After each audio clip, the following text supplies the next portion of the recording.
नमस्कार दोस्तों, मैं हूं अमित मिश्रा और आज हमारा बुक रीडिंग का सेकंड डे है।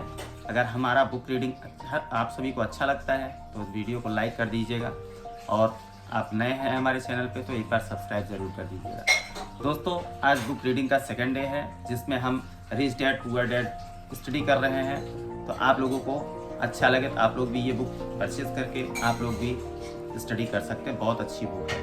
तो शुरू करते हैं हम अपना बुक रीडिंग और देखिएगा। मेरे पति और मैंने रॉबर्ट और उनकी पत्नी के साथ अगले हफ्ते डिनर मीटिंग रख ली। हालांकि यह हमारा पहला सामाजिक मेलजोल था, फिर भी हमें ऐसा महसूस हो रहा था जैसे हम एक दूसरे को बरसों से जानते हों।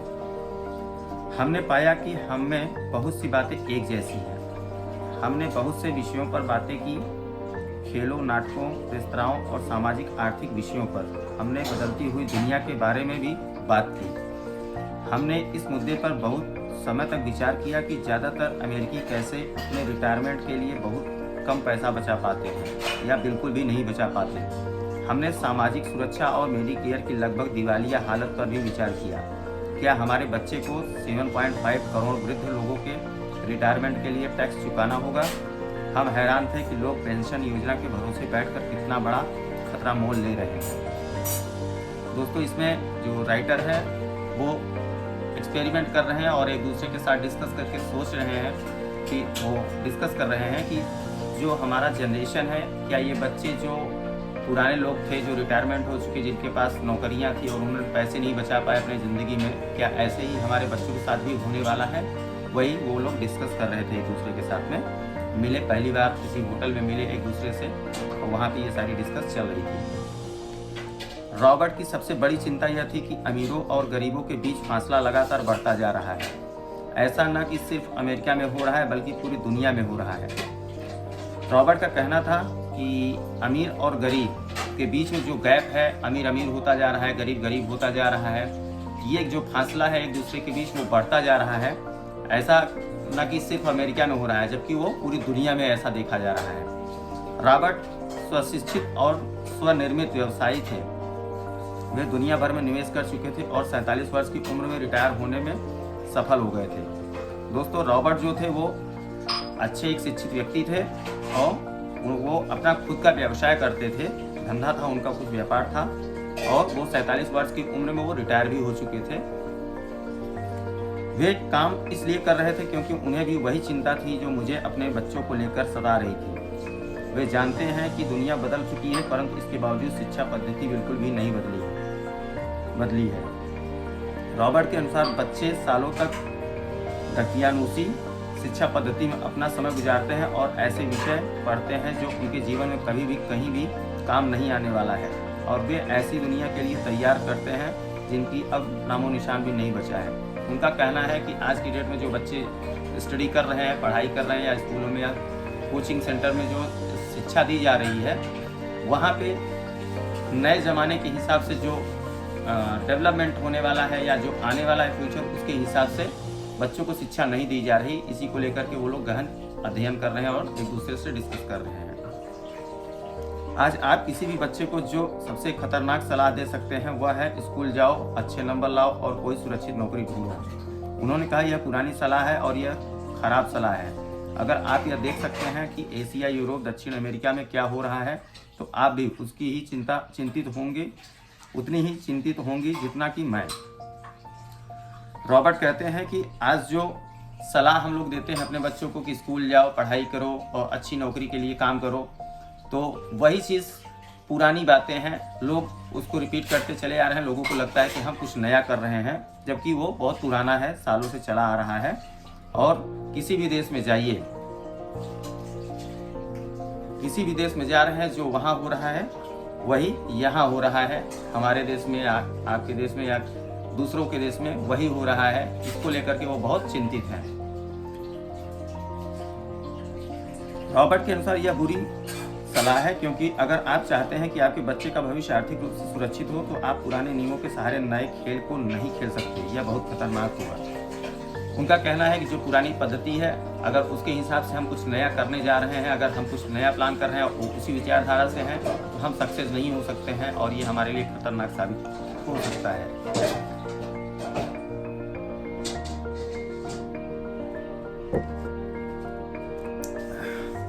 मैंने उससे पूछा कि पुराने नियमों से उसका क्या मतलब है। जो राइटर हैं उन्होंने रॉबर्ट से पूछा कि पुराने नियमों का क्या मतलब है। मेरी तरह के लोग अलग तरह के नियमों से खेलते हैं और आपकी तरह के लोग पुराने नियमों की लीक पर ही चलते रहते हैं। उन्होंने कहा, क्या होता है जब कोई कारपोरेशन स्टाफ कम करने की घोषणा करता है?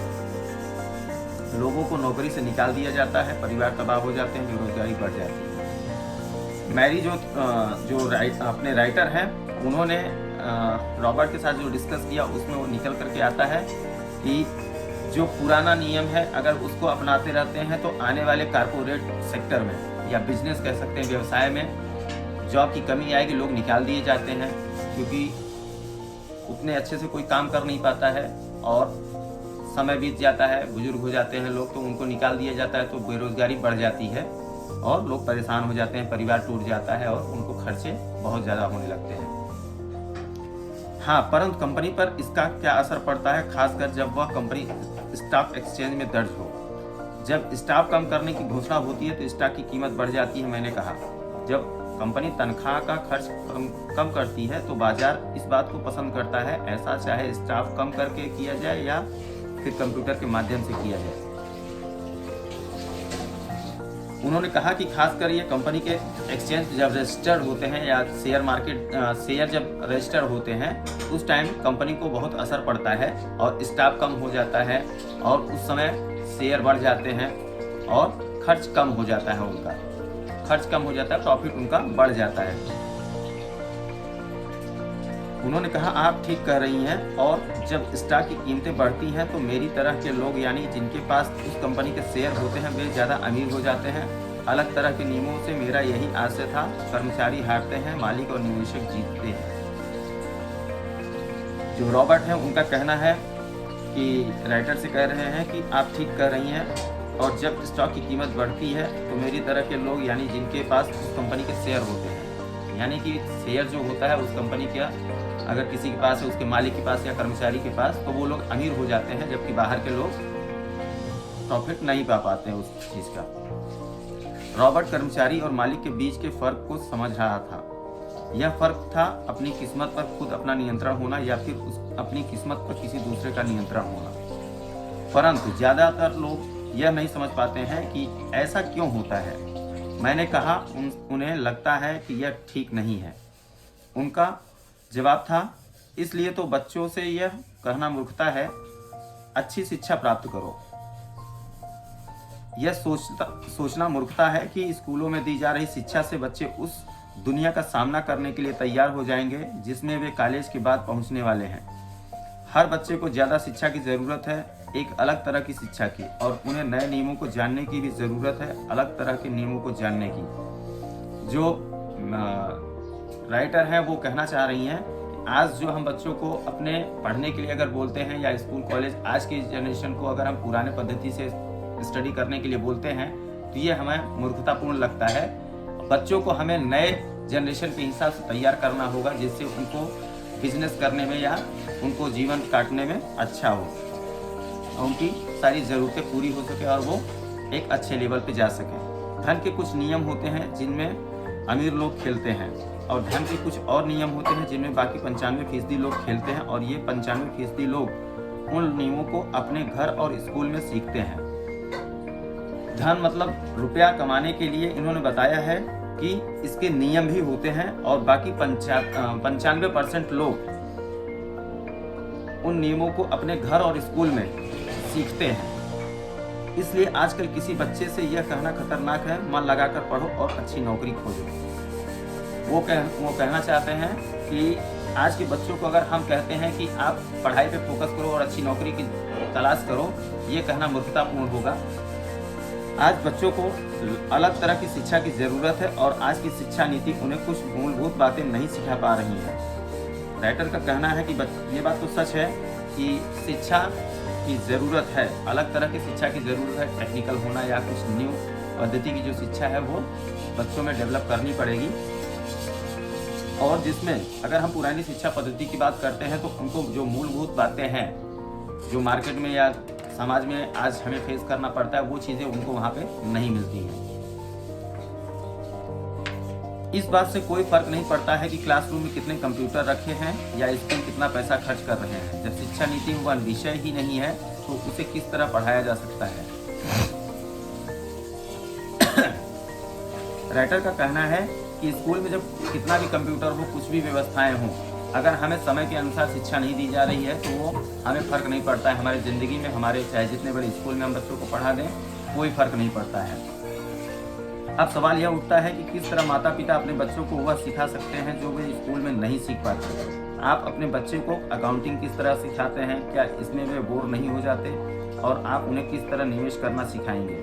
जब एक पालक के रूप में आप खुद निवेश के खतरे से डरते हैं, अपने बच्चों को सुरक्षित जीवन के लिए तैयार करने के बजाय मैंने यह बेहतर समझा कि उन्हें रोमांचक जीवन के लिए तैयार किया जाए। राइटर का कहना है कि जब माँ बाप एक अकाउंटिंग नहीं जानते हैं और कहीं पैसे को इन्वेस्ट करना नहीं जानते हैं और उसमें उनको डर लगता है तो वो बच्चों को क्या सिखाएंगे। और इसीलिए बच्चे डरते रहते हैं और एक दूसरे के मतलब कि उनके अंदर भय बना रहता है कि अगर हम कहीं इन्वेस्ट करते हैं तो हमारा पैसा डूब सकता है या हम बर्बाद हो सकते हैं। ऐसी थिंकिंग आती है, ये कॉमन सी बात है जो कि आज न्यू जनरेशन के अंदर भी है, खास करके हमारे इंडिया में तो खास करके है लोगों के अंदर। तो आप किस तरह की किसी बच्चे को धन और उन सब चीज़ों के बारे में सिखा सकते हैं जिन पर हमने अभी विचार किया है। मैंने रॉबर्ट से पूछा, हम किस तरह इसे माता पिता के लिए आसान बना सकते हैं, खासकर तब जब उन्हें खुद की इसकी समझ ना हो। राइटर रॉबर्ट के साथ डिस्कस करती हैं कि धन के बारे में उन चीज़ों को कैसे सिखा सकते हैं उनके माँ बाप को जो उनको आसान बना सके और जबकि उनको इस बात की समझ ना हो। उन्होंने कहा, मैंने इस विषय पर एक पुस्तक लिखी है। वह पुस्तक कहाँ है? मेरे कंप्यूटर में। यह बरसों से वही बिखरी पड़ी है। मैं कभी कभार उसमें कुछ बातें जोड़ देता हूँ, परंतु मैं आज तक उसे कभी इकट्ठा नहीं कर पाया। मैंने इस पुस्तक को तब लिखना शुरू किया था जब मेरी पहली पुस्तक बेस्ट सेलर हो गई थी, परंतु मैं अभी तक अपनी नई पुस्तक को पूरा नहीं कर पाया हूँ। यह अभी भी खंडों में है। राइटर कहता है कि हमारे पास एक पुस्तक है।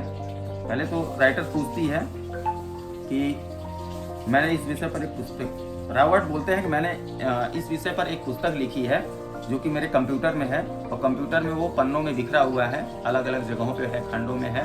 तो उसको कभी कभी उसमें कुछ एडिशनल करते रहते हैं वो, जो कि उसको इकट्ठा करना अभी बाकी है और वो पुस्तक अभी पूरी नहीं हुई है।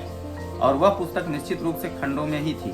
उन बेतरतीब खंडों की पढ़ने के बाद मैंने यह फैसला लिया कि पुस्तक निश्चित रूप से बेहतरीन थी और समाज में इसकी बहुत ज़रूरत थी, खासकर ऐसे समय में जब दुनिया तेज़ी से बदल रही थी। हम दोनों तत्काल इस निर्णय पर पहुंचे कि रॉबर्ट की पुस्तक में सह लेखक बन जाऊं। जो राइटर हैं वो बोलती हैं कि मुझे ऐसा एहसास हुआ कि मुझे रॉबर्ट के साथ को ऑथर करना बुक को ज़्यादा बेटर रहेगा। मैं इनके साथ इस बुक में शामिल हो जाती हूँ और उन्होंने वो फैसला लिया। मैंने उनसे पूछा कि उनके विचार से किसी बच्चे को कितनी वित्तीय शिक्षा की ज़रूरत होती है। उन्होंने कहा कि यह बच्चे पर निर्भर करता है। अपने बचपन में ही उन्होंने यह जान लिया था कि वे अमीर बनना चाहते थे और उन्हें एक ऐसे पिता स्वरूप व्यक्ति मिल गए थे जो अमीर थे और उनको उनका मार्गदर्शन करने के इच्छुक भी थे।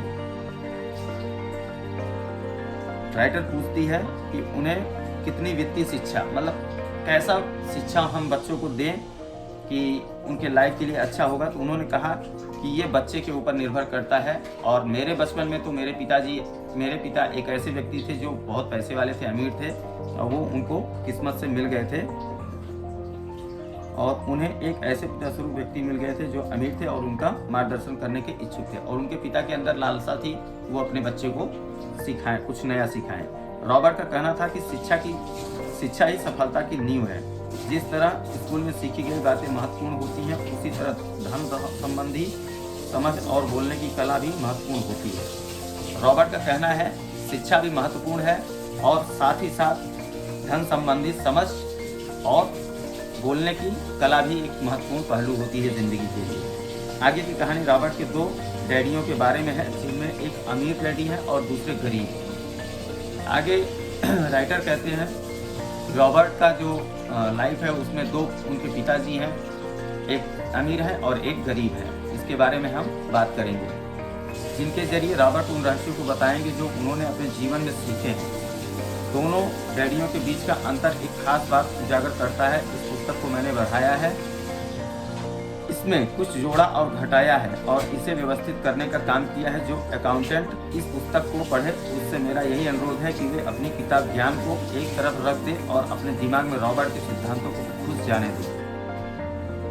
राइटर कहता है कि इसमें एक गरीब पिता और एक अमीर पिता की बातें की गई हैं, जिसमें दोनों के बीच में क्या अंतर होता है इस बात को उन्होंने समझाने की कोशिश की है। और राइटर कहता है कि जो भी अभी तक हम लोगों ने स्टडी की है, शिक्षा ली है, इस बुक को पढ़ने के लिए वो सारी ज्ञान की बातें अलग रख देनी पड़ेगी और हमें ये बुक अपने अंदर उतार लेनी पड़ेगी। हालांकि उनमें से कई सिद्धांत पहली नज़र में गलत लगेंगे। अकाउंट्स के सिद्धांतों की बुनियादी बातों को चुनौती देते लगेंगे, परंतु यह याद रखें कि वे एक महत्वपूर्ण दृष्टि देते हैं कि किस तरह सच्चे निवेशक अपने निवेश के फैसलों का विश्लेषण करते हैं। राइटर का कहना है कि जो हम अकाउंटेंसी करते हैं अपने पैसों को लेकर के, हमें उनके सिद्धांतों को सीखना पड़ेगा और यहाँ पे हम सिखाने की कोशिश करेंगे रॉबर्ट के माध्यम से। लेकिन इसमें आपको हो सकता है कुछ गलतियाँ दिखें, लेकिन उन गलतियों को देखना नहीं है, हमें सीखना है। और निवेशक अपने निवेशों के फैसलों का विश्लेषण करते हैं। इसमें जो निवेशक है वो अपने किए गए निवेश पे वो सोच विचार करने की ज़रूरत है और करेगा, ऐसा उनका कहना है। जब हम अपने बच्चों को स्कूल जाने, मेहनत से पढ़ने और अच्छी नौकरी पाने की सलाह देते हैं तो अक्सर हम ऐसा सांस्कृतिक आदतों के कारण करते हैं। ऐसा करना हमेशा सही चीज़ मानी गई है। जब मैं रॉबर्ट से मिली तो उनके विचार ने शुरू में तो मुझे चौंका दिया। दो डैडियों के साथ पले बढ़े रॉबर्ट के सामने दो अलग अलग लक्ष्य होते थे। उनके पढ़े लिखे डैडी उन्हें कारपोरेशन में नौकरी करने की सलाह देते थे, उनके अमीर डैडी उन्हें कारपोरेशन का मालिक बनने की सलाह देते थे। उनके दोनों पिता थे जो पढ़े लिखे थे, वो हमेशा फोकस करते थे कि स्कूल जाओ और आप अच्छे से पढ़ाई करो और नौकरी पाने की कोशिश करो। और जो पढ़े लिखे जो अनपढ़ थे वो हमेशा बोलते थे, उनका कहना था कि वो एक व्यवसायी बने और बिजनेस खोलें और कंपनी का मालिक बने। उनके अमीर डैडी उन्हें कारपोरेशन मालिक बनने की सलाह देते थे। उनके जो अमीर डैडी थे वो कारपोरेशन की सलाह देते थे कि आप कंपनी के मालिक बनना है आपको। दोनों ही कामों में शिक्षा की जरूरत थी, परंतु पढ़ाई के विषय बिल्कुल अलग अलग थे।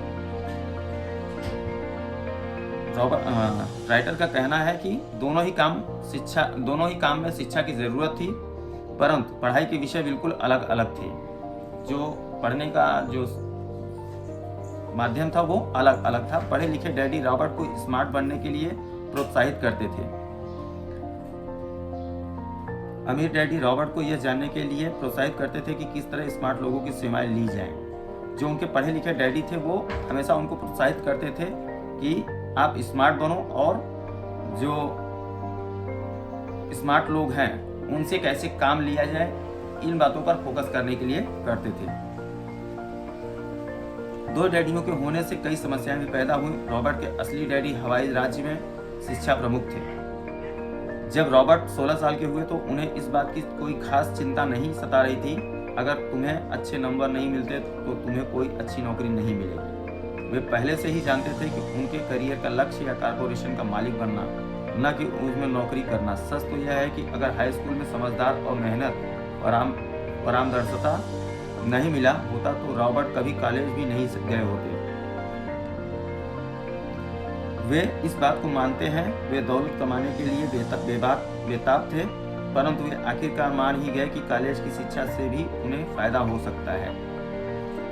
रॉबर्ट थे जो वो 16 साल की उम्र में उन्होंने कोई चिंता नहीं की कि मुझे क्या करना है, बस उनको दिमाग में बस गया था कि मुझे अच्छे नंबर से कोई मतलब नहीं था। उनके दिमाग में यह था कि मुझे कारपोरेट का मालिक बनना है। इस बात से कोई फर्क नहीं पड़ता है कि मैं क्या करूंगा क्या नहीं, लेकिन उनका फोकस था कि मुझे कंपनी का मालिक बनना है। और उसके लिए उनका मानना है कि थोड़ा बहुत नॉलेज जो कॉलेज से है वो भी जरूरी है, हमारी जिंदगी में शिक्षा जरूरी है। दरअसल इस पुस्तक में दिए गए विचार शायद बहुत से माता पिताओं को क्रांतिकारी और अतिशयोक्ति लगेंगे। कई लोगों को तो अपने बच्चों को स्कूल में रखने में भी काफी मेहनत करनी पड़ रही है, परंतु बदलते हुए समय को देखते हुए हमें नए और जोखिम भरे विचारों की तरफ ध्यान देने की जरूरत है। अपने बच्चों को कर्मचारी बनने की सलाह देने का मतलब यह है कि हम उन्हें ज़िंदगी भर अपनी खून पसीने की कमाई से इनकम टैक्स हुआ और भी न जाने कितने टैक्स चुकाने की सलाह देते हैं और इसके बाद भी पेंशन की कोई गारंटी नहीं होती। रॉबर्ट का कहना है कि जो समय बदल रहा है इसके हिसाब से अगर हमारे माँ बाप या हम अपने न्यू जनरेशन के बच्चों को बोलते हैं कि आप लोग पढ़ाई करो, अच्छी नौकरी करो, तो ऐसे में केवल हम एक टैक्स पेयर ही बनकर के रह जाएंगे और ज़िंदगी के बारे में कुछ नहीं समझ सकते हैं। हमारी लाइफ बहुत टफ हो जाएगी और हम अपने जीवन के लिए कुछ नहीं बचा पाएंगे। और यह सच है कि आज के ज़माने में टैक्स किसी व्यक्ति का सबसे बड़ा खर्च है। हकीकत में ज़्यादातर परिवार तो जनवरी से आधी मई तक सिर्फ अपने टैक्स चुकाने के लिए ही सरकार की नौकरी करते हैं। आज नए विचारों की बहुत ज़रूरत है और यह पुस्तक हमें नए विचार देती है। रॉबर्ट का कहना है कि जनवरी से लेकर के मई तक का जो समय होता है, इस टाइम लोग सरकारी कर्मचारी हो या प्राइवेट हो, जिनका सैलरी अच्छा होगा, वो केवल टैक्स चुकाने के लिए कमाते हैं। जबकि आज हमें नए विचारों की जरूरत है और यह पुस्तक हमें नए विचार देगी। रॉबर्ट का दावा है कि अमीर लोग अपने बच्चों को अलग तरह की शिक्षा देते हैं। वे अपने बच्चों को घर पर सिखाते हैं, डिनर टेबल पर। हो सकता है कि यह विचार वे न हो जिन पर आप अपने बच्चों के साथ बात करते हो। उनका कहना है कि जो अमीर लोग होते हैं वो खाना खाते समय भी अपने डाइनिंग टेबल पे भी बच्चों को कुछ सिखाते रहते हैं और घर में वो हमेशा कुछ न कुछ बच्चों को एडवांस बातें सिखाया करते रहते हैं। परंतु उन पर नज़र डालने के लिए धन्यवाद। और मैं आपको सलाह देती हूँ कि आप खोज करते रहें। एक माँ और एक CPA होने के नाते मैं तो यही सोचती हूँ कि अच्छे नंबर लाना और एक बढ़िया नौकरी पा लेना एक पुराना विचार है। हमें अपने बच्चों को नए तरह के विचार देने होंगे। हमें उन्हें अलग तरह की शिक्षा देनी होगी। शायद हम अपने बच्चों को यह सिखाएं कि अच्छी कर्मचारी के होने के साथ साथ वे अपना खुद का निवेश कॉर्पोरेशन भी खोल सके। दोनों का यह तालमेल बढ़िया रहेगा। जो राइटर हैं वो उनका कहना है कि हम पुरानी विचारधारा को अगर मानते हैं तो हमारे बच्चों को सफलता नहीं मिल सकती है आज के समय के अनुसार। अगर हम नई विचारधारा के साथ काम करते हैं तो हमारे बच्चों में कुछ नया हो सकता है। वो निवेशक बन सकते हैं और एक कारपोरेटर बन सकते हैं और एक उद्यमी बन सकते हैं, व्यवसायी बन सकते हैं। तो ये तालमेल बहुत अच्छा रहेगा शिक्षा के साथ में। एक माँ होने के नाते मुझे उम्मीद है कि यह पुस्तक सभी अभिभावकों के लिए फायदेमंद होगी। रॉबर्ट लोगों को यह बताना चाहते हैं कि कोई भी व्यक्ति अगर ठान ले तो अमीर बन सकता है। जो रॉबर्ट है उनका कहना है कि यह पुस्तक सभी पेरेंट्स के लिए, सभी माता पिता के लिए फायदेमंद हो सकता है। और ये रॉबर्ट बताना चाहते हैं कि अगर कोई व्यक्ति ठान ले तो वो अमीर बन सकता है। सो दोस्तों, पॉइंट शुड बी नोटेड। ये पुस्तक रॉबर्ट के माध्यम से कह रही है कि आज अगर कोई व्यक्ति सोचता है तो वो 100% अमीर बन सकता है। अगर आप एक माली या गेट कीपर हैं या पूरी तरह बेरोजगार हैं तो भी आप में खुद को और अपने परिवार के लोगों को धन संबंधी बातें सिखाने की काबिलियत है। यह याद रखें कि धन संबंधी बुद्धि व दिमागी तरीका है जिसमें हम अपनी धन संबंधी समस्याओं को सुलझाते हैं। उनका कहना है कि अगर आप कोई वॉचमैन का काम कर रहे हैं या आप माली का काम कर रहे हैं, फिर भी आप सामने वाले को एक धन अर्जित करने का माध्यम बता सकते हैं या आप एक प्रमाण है कि आप पैसा अर्जित कर रहे हैं और पैसे को कैसे मैनेज करना है, इस बात को आप सभी को सिखा सकते हैं। आज हम ऐसे विश्वव्यापी तकनीकी परिवर्तनों का सामना कर रहे हैं जिनका सामना हमने आज से पहले कभी नहीं किया। किसी के पास भी जादू की गुड़िया नहीं है, परंतु एक बात तो सत्य है, ऐसे परिवर्तन हमारे सामने आने वाले हैं जो हमारे यथार्थ से परे हैं। कौन जाने विषय हमारे लिए क्या लाता है, पर जो भी हो हमारे पास दो मूलभूत विकल्प मौजूद हैं। या तो हम सुरक्षा की राह पर चलें या फिर हम स्मार्ट बनकर खुद को धन संबंधी क्षेत्रों में शिक्षित करें और अपने बच्चों को धन संबंधी प्रतिभा को भी जागृत करें। सेरान लेक्टर का कहना है, आज हम ऐसे विश्वव्यापी तकनीकी परिवर्तनों का सामना कर रहे हैं जहां हमने आज से पहले कभी नहीं किया, जो हमने आज से पहले कभी नहीं किया। किसी के पास भी जादू की पुड़िया नहीं होती है, परंतु एक बात सत्य है, ऐसे परिवर्तन हमारे सामने आने वाले हैं जो हमारे यथार्थ हैं, जो बिल्कुल सत्य हैं।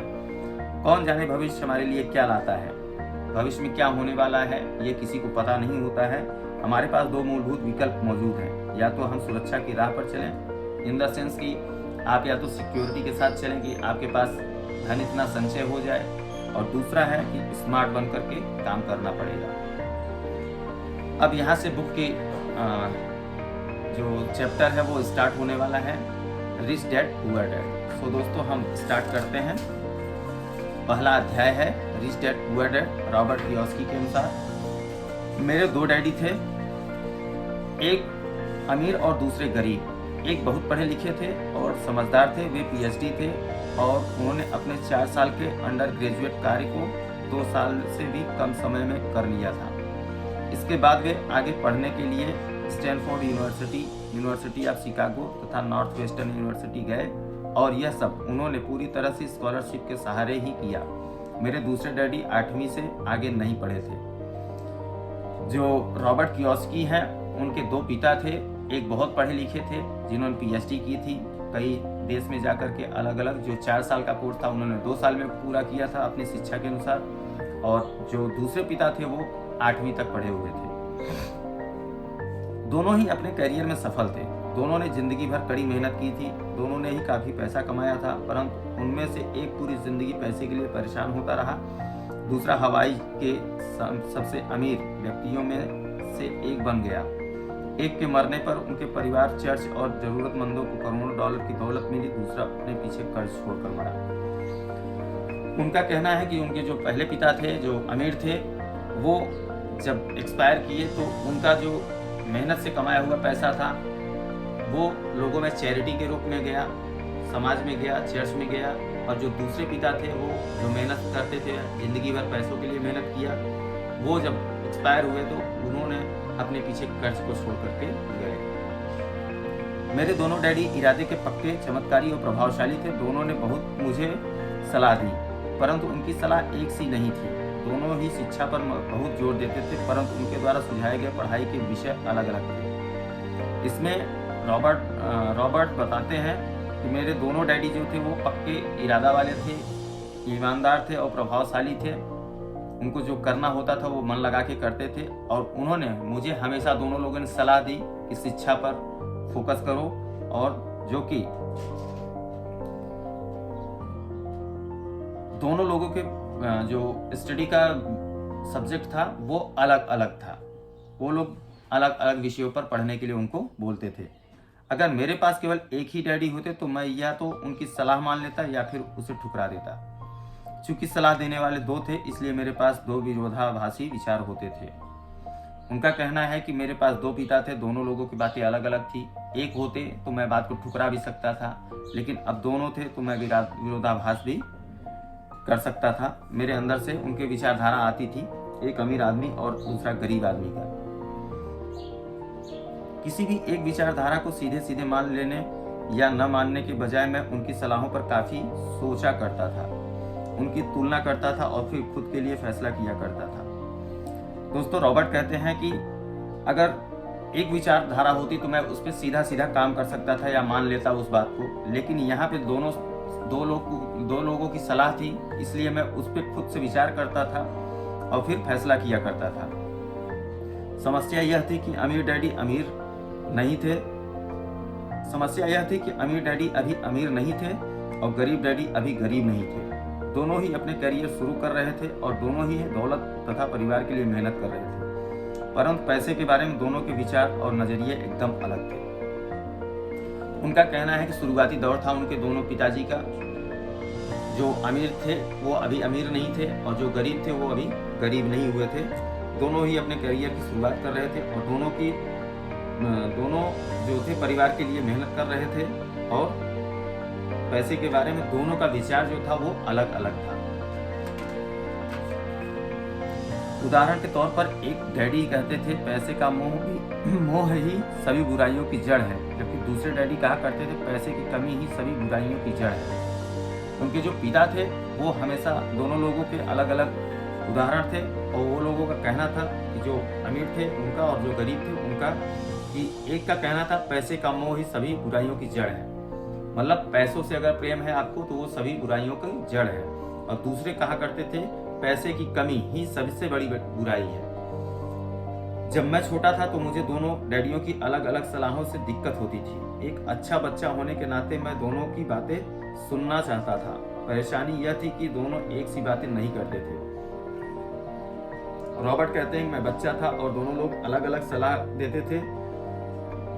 मैं दोनों लोगों की बातों को सुनता था लेकिन परेशान होता था। परेशानी यह थी कि दोनों एक सी बातें नहीं करते थे। उनका कहना है कि दोनों पिताजी जो थे वो अलग अलग बात करते थे और उससे उनको परेशानी हुआ करती थी। दोनों की बातें एक जैसा नहीं हुआ करती थी। उनके विचारों में जमीन आसमान का फर्क था, खासकर पैसे के मामले में। मैं काफी लंबे समय तक यह सोचता रहा कि उनमें से किसने क्या कहा, क्यों कहा और उसका परिणाम क्या होगा। रॉबर्ट का कहना है कि दोनों लोगों के जो विचार थे उसमें जमीन और आसमान का फर्क था, खासकर पैसों के मामले में। मैं काफी लंबे समय तक यह सोचता रहा कि उनमें से किसने क्या कहा और क्या कहा उसका क्या परिणाम होगा, इसके बारे में वो सोचते रहते थे। मेरा बहुत सा समय सोच विचार में ही गुजर जाता था। मैं खुद से बार बार इस तरह के सवाल पूछा करता था, उन्होंने ऐसा क्यों कहा, और फिर दूसरे डैडी की कही हुई बातों के बारे में भी इसी तरह के सवाल पूछता। उनका हमेशा क्वेश्चन रहता था कि उन्होंने ऐसा क्यों कहा। इसी में उनका बहुत सारा समय निकल जाया करता था। काश मैं यह बोल सकता, हाँ वे बिल्कुल सही हैं, मैं उनकी बातों से पूरी तरह सहमत हूँ, या यह कहकर मैं सीधे उनकी बात ठुकरा सकता, बुढ़े को यह नहीं पता कि वह क्या कह रहा है। क्योंकि दोनों ही मुझे प्यारे थे, इसलिए मुझे खुद के लिए सोचने पर मजबूर होना पड़ा। इस तरह सोचना मेरी आदत बन गई, जो आगे चलकर मेरे लिए बहुत फायदेमंद साबित हुई। अगर मैं एक तरह से ही सोच पाता तो यह मेरे लिए इतना फायदेमंद नहीं होता। धन दौलत का विषय स्कूल में नहीं बल्कि घर पर पढ़ाया जाता है। शायद इसलिए अमीर लोग और ज्यादा अमीर हो जाते हैं, जबकि गरीब और ज्यादा गरीब होते जाते हैं, और मध्य वर्ग कर्ज में डूबा रहता है। हम में से ज्यादातर लोग पैसे के बारे में अपने माता पिता से सीखते हैं। कोई गरीब पिता अपने बच्चे को पैसे के बारे में क्या सिखा सकता है, वह सिर्फ इतना ही सीख सकता है, स्कूल जाओ और मेहनत से पढ़ो। उनका कहना है कि धन दौलत के बारे में बच्चे जो स्कूल में नहीं सीखते हैं वो घर पे ही सीखते हैं, और उनके माँ बाप जो सिखाते हैं वही उनको अमीर बनाते हैं। जो अमीर होते हैं वो अपने बच्चों को शिक्षा देते हैं कि धन संचय के बारे में और धन को कैसे मैनेज किया जाए। तो इसलिए उनके बच्चे अमीर होते जाते हैं और गरीब के गरीब होते जाते हैं। उनको शिक्षा नहीं होती है, वो बच्चों को बता नहीं पाते हैं, इसलिए। और मध्यम वर्गीय जो होते हैं वो कर्ज में डूब जाते हैं। कोई गरीब पिता अपने बच्चे को पैसे के बारे में क्या सिखाता है, वह सिर्फ इतना ही कह सकता है, स्कूल जाओ और मेहनत से पढ़ो। गरीब जो पिता होता है वो कहता है कि आप स्कूल जाओ और मेहनत करके पढ़ाई करो, जबकि वो पैसों के बारे में अपने बच्चों को कुछ नहीं सिखा पाता है। हो सकता है वह बच्चा अच्छे नंबरों से कॉलेज की पढ़ाई पूरी कर ले, फिर भी पैसे के मामले में उसकी मानसिकता और उसका सोच का ढंग एक गरीब आदमी जैसा ही बना रहेगा। यह सब उसने तब सीखा था जब वह छोटा बच्चा था।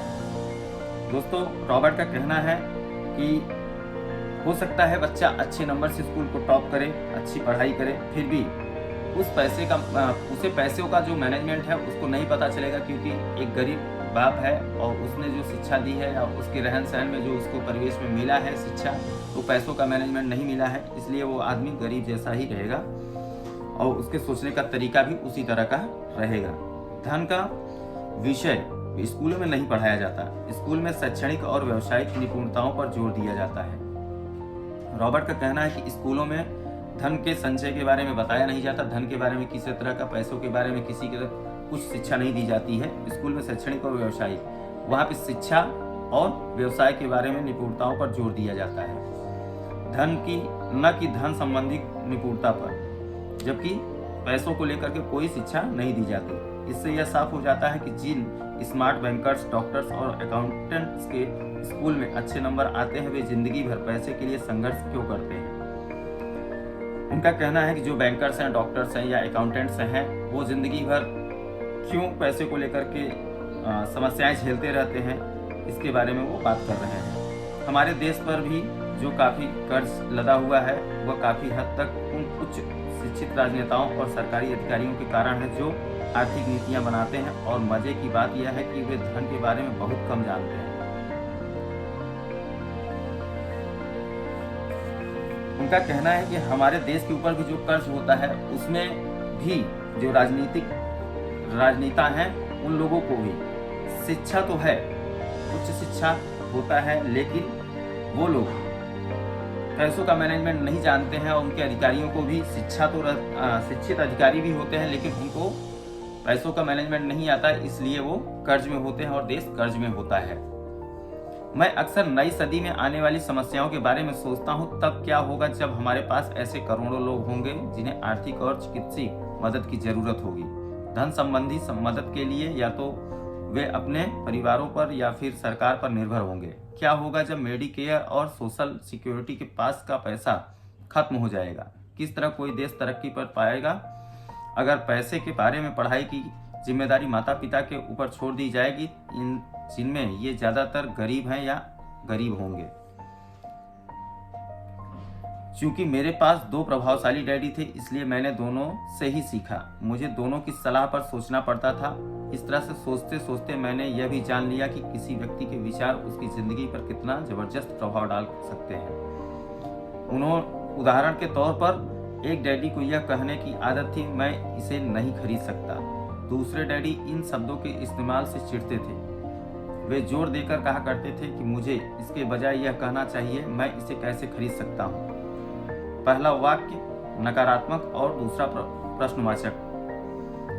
इसमें रॉबर्ट कहते हैं कि मेरे जो दोनों पिता थे, दोनों लोगों की विचारधाराएं अलग थी और दोनों से मुझे कुछ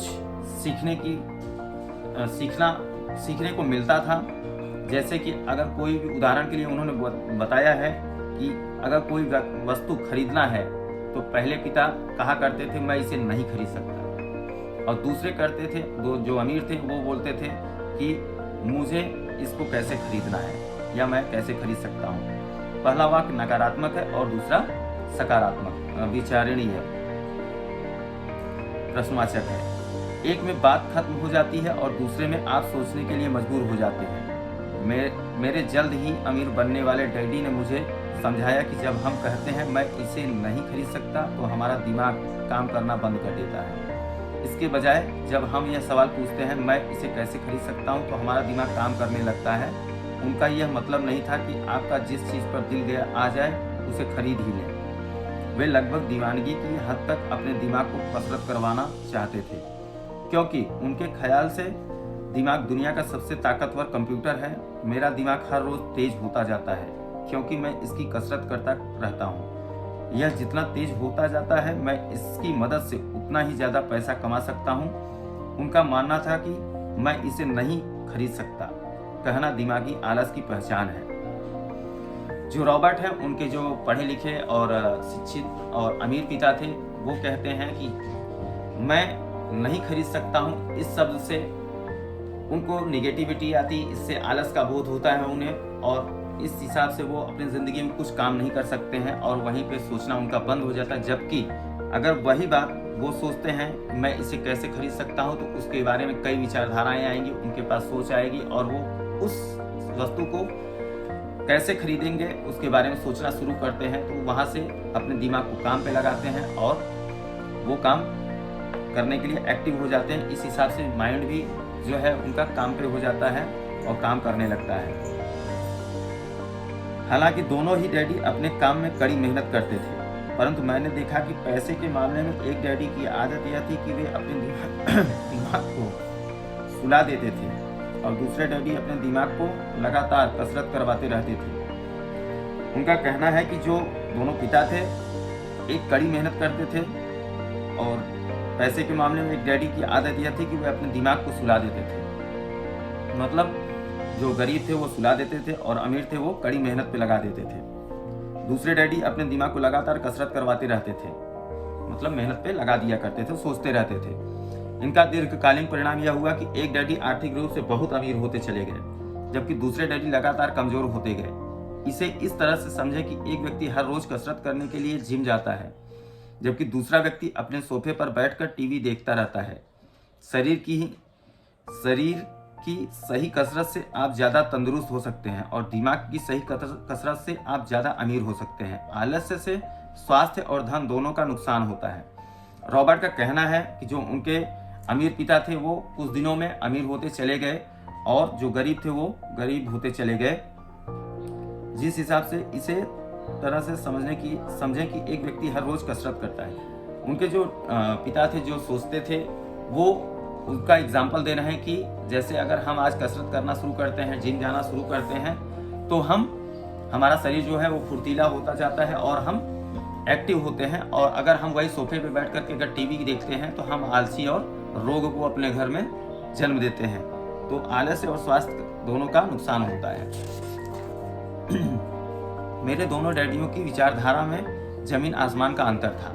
उनका कहना है कि मेरे जो पिता थे उन दोनों की सोच में जमीन और आसमान का फर्क था। एक डैडी की सोच थी कि अमीरों को ज़्यादा टैक्स देना चाहिए ताकि बेचारे गरीबों को ज़्यादा फायदा मिल सके, जबकि दूसरे डैडी कहते थे टैक्स उन लोगों को सजा देता है जो उत्पादन करते हैं और उन लोगों को इनाम देता है जो उत्पादन नहीं करते। मतलब दोनों डैडी जो थे उन पिताजी, उन दोनों का विचारधारा अलग था। जो अमीर थे वो सोचते थे कि कितना कमाया जाए कि गरीबों की हेल्प हो सके, सरकार को टैक्स देंगे तो सरकार गरीबों तक मदद पहुंचाएगी। और दूसरे पिता थे उनका सोचना था कि टैक्स उन लोगों को सजा देता है जो उत्पादन करते हैं। उनका कहना है कि जो व्यवसायी है उनको टैक्स समस्या प्रदान करता है या समस्याएं क्रिएट करता है, उन लोगों को इनाम देता है जो उनका उत्पादन नहीं करते। एक डैडी सिखाते थे मेहनत से पढ़ो ताकि तुम्हें किसी अच्छी कंपनी में नौकरी मिल जाए, जबकि दूसरे डैडी की सीख यह थी कि मेहनत से पढ़ो ताकि तुम्हें किसी अच्छी कंपनी को खरीदने का मौका मिल जाए। उनके दोनों पिताजी के विचारधारा अलग थे। एक का कहना था अच्छे से पढ़ाई करो, मेहनत से लगन से पढ़ाई करो जिससे आपको अच्छी नौकरी मिल सके। और दूसरे पिता की सोच थी कि वो कहते थे कि इतना अच्छे से पढ़ाई करो कि किसी कंपनी का मालिक बन सको और उस कंपनी को खरीद सको। एक डैडी कहते थे मैं इसलिए अमीर नहीं हूँ क्योंकि मुझे बाल बच्चों को पालना पड़ता है। दूसरे डैडी कहते थे मुझे इसलिए अमीर बनना है क्योंकि मुझे बाल बच्चों को पालना है। उनका कहना था कि मैं इसलिए अमीर नहीं हूँ, जो गरीब थे इसलिए उनकी सोच थी कि मैं इसलिए अमीर नहीं हूँ क्योंकि मुझे बाल बच्चों को पालना पड़ता है। और जो अमीर थे उनका सोच था, उनकी विचारधारा थी कि मुझे इसलिए कमाना है, मुझे इसलिए अमीर बनना है कि मुझे मेरे बच्चों को पालना पोसना है। एक डैडी डिनर की टेबल पर पैसे और बिजनेस के बारे में बात करने के लिए हमेशा प्रोत्साहित करते थे। दूसरे डैडी भोजन करते समय पैसे की बात करने के लिए मना करते थे। एक का कहना था जहां पैसे का सवाल हो सुरक्षित कदम उठाओ, खतरा मत उठाओ। दूसरे का कहना था खतरों का सामना करना सीखो। एक का मानना था हमारा घर ही हमारा सबसे बड़ा निवेश और हमारी सबसे बड़ी संपत्ति है। दूसरे का मानना था मेरा घर मेरा दायित्व है और अगर आपका घर आपकी नज़र में आपका सबसे बड़ा निवेश है तो आप गलत हैं। जो गरीब विचारधारा के पिताजी थे उनका कहना था कि जो अमीर थे वो हमेशा खाने के डिनर के टेबल पे बैठते थे तो हमेशा पैसों की बात किया करते थे, जबकि जो गरीब थे वो पैसों को नकारा करते थे। और जो अमीर थे वो कहते थे कि जहां पैसों का सवाल हो सुरक्षित कदम उठाओ। जो अमीर थे उनका कहना था कि आप खतरों का सामना करो, पैसों को लेकर के खतरों का सामना करो। और दूसरे थे वो जो गरीब थे उनका कहना था कि सोच समझ करके कदम उठाओ पैसों के मामले में। जैसे एक का मानना था हमारा घर ही हमारा सबसे बड़ा निवेश और हमारी सबसे बड़ी संपत्ति है। दूसरे का मानना था मेरा घर मेरा दायित्व है और अगर आपका घर आपकी नज़र में आपका सबसे बड़ा दायित्व है तो आप गलत हैं। जो अमीर पिता थे उनका ये विचारधारा है कि अगर आप अपने घर को अपना दायित्व समझते हो और सबसे बड़ा निवेश समझते हो तो ये आपकी सबसे बड़ी गलती है। दोनों ही डैडी अपने बिल समय चुकाते थे, परंतु उनमें से एक सबसे पहले अपने बिल चुकाता था जबकि दूसरा सबसे आखिर में। एक डैडी का यह मानना था कि कंपनी या सरकार को आपका ध्यान रखना चाहिए और आपकी जरूरतों को पूरा करना चाहिए। वे हमेशा तनख्वाह में बढ़ोतरी, रिटायरमेंट योजनाओं, मेडिकल लाभ, बीमारी की छुट्टी और छुट्टियों के दिन और बाकी सुविधाओं के बारे में चिंतित रहते थे। वे अपने 2 चाचाओं से बहुत प्रभावित थे जो सेना में चले गए थे और 20 साल के सक्रिय जीवन के बाद उन्होंने अपने रिटायरमेंट और जीवन भर के आराम का इंतजाम कर लिया था। वे मेडिकल लाभ के विचार को पसंद करते थे और सेना द्वारा अपने रिटायर कर्मचारियों को दी जा रही सुविधाओं को भी तारीफ करते थे। उन्हें विश्वविद्यालय का टेन्योर सिस्टम भी काफ़ी पसंद था। कई बार नौकरी से आजीवन मिल रही सुरक्षा और नौकरी के लाभ नौकरी से ज़्यादा महत्वपूर्ण हो जाते हैं। वे अक्सर यह कहते थे, मैंने सरकार के लिए बहुत मेहनत से काम किया है और इसलिए बदले में मुझे ये लाभ मिलने चाहिए। दूसरे डैडी पूरी तरह से आर्थिक स्वावलंबन में विश्वास करते थे। वे सुविधाओं भोगी मानसिकता के विरोधी थे। वे यह मानते थे कि इस तरह की मानसिकता लोगों को कमजोर और आर्थिक रूप से जरूरतमंद बनाती है। उनका दृढ़ विश्वास था कि आदमी को आर्थिक रूप से सक्षम होना चाहिए। एक डैडी कुछ डॉलर बचाने के लिए परेशान रहे, दूसरे डैडी एक के बाद एक निवेश करते रहे।